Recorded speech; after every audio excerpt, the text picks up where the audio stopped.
The IEC has just under 2 months until this year's local government elections after a failed constitutional court bid to have them postponed to early next year. The highest court in the country has ordered the Electoral Commission to run the polls on a date between the 27th of October and the 1st of November this year. The IEC had approached the court out of concern that the vote would not be free, fair and safe due to the COVID-19 pandemic. ActionSA is one of the new parties contesting these elections and says it's ready to get going. Let's speak now to its national chairperson, Michael Beaumont, joining us from Johannesburg. Michael, good to have you on Newsfeed PM. So you say you are ready to take on the other parties come late October or that first day in November, but do you think the elections will be able to pass the test of being free, fair and safe? Absolutely, we are ready, Tembegile, and thank you very much for having us on. We're in a situation, Tembegile, where we have been campaigning for many months now. We certainly haven't been waiting for the outcome of this constitutional court challenge. And I think the biggest challenge right now is for the Electoral Commission to provide the leadership to South Africa about how they're going to make sure that people can vote safely in these elections so that they can have the confidence to participate in these local government elections. And what would that look like to you? What do you want to hear when the IEC gives that briefing on Monday to assure you that indeed it can meet the mandate to deliver a free, fair and safe election? Well, I think the point, Tembegile, is that there have been elections held all over the world and in Africa in which we have demonstrated good case studies about how elections can be held safely and bad case studies. And I think what is incumbent upon the IEC is to develop a set of measures that they can communicate to the South African people in sufficient volume, that the South African people can know that they can choose to participate in this democratic process without having to choose between that and their right to health or life.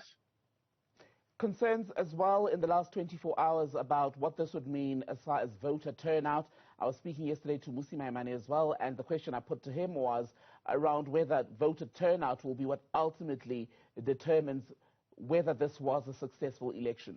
Are you on board with that? Absolutely. I think this is the biggest risk right now. But I think the point, Tembegile, is that voter turnout is not something that is uninfluenced by other measures. And this is where I think the leadership from the Electoral Commission is required.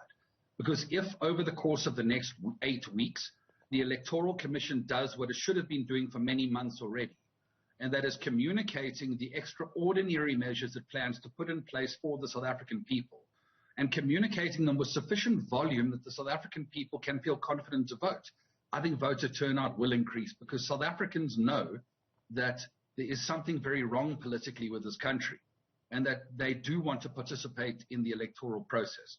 They just want to know they can do so safely. Your leader, Herman Mashaba, won and lost a lot of support when he was mayor of Johannesburg. He's now the face of your campaign, and you've named mayoral candidates for some other metros in the country.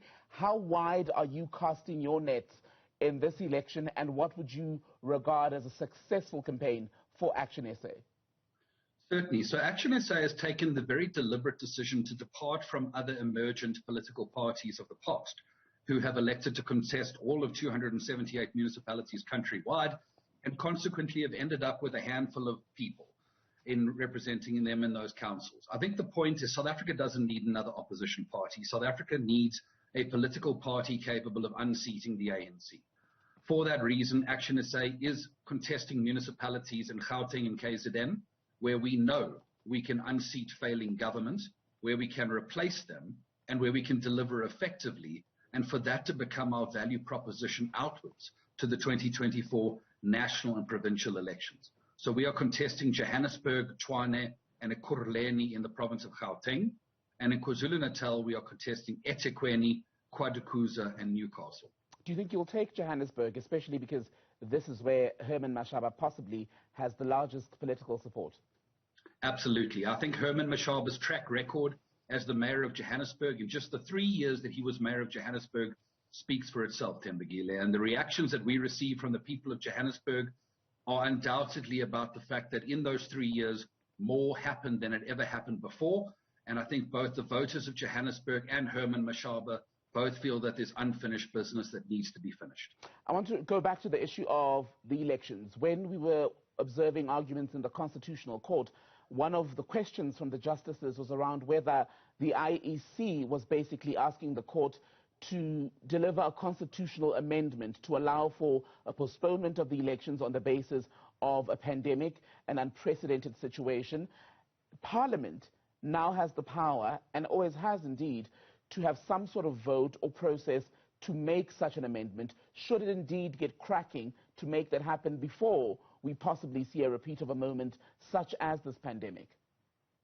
Thembekile, it's my understanding that the processes that are involved in a constitutional amendment legally prescribe periods of time as a part of that process that would make it either impossible or highly unlikely that a constitutional amendment could be effected over the course of the next 8 weeks.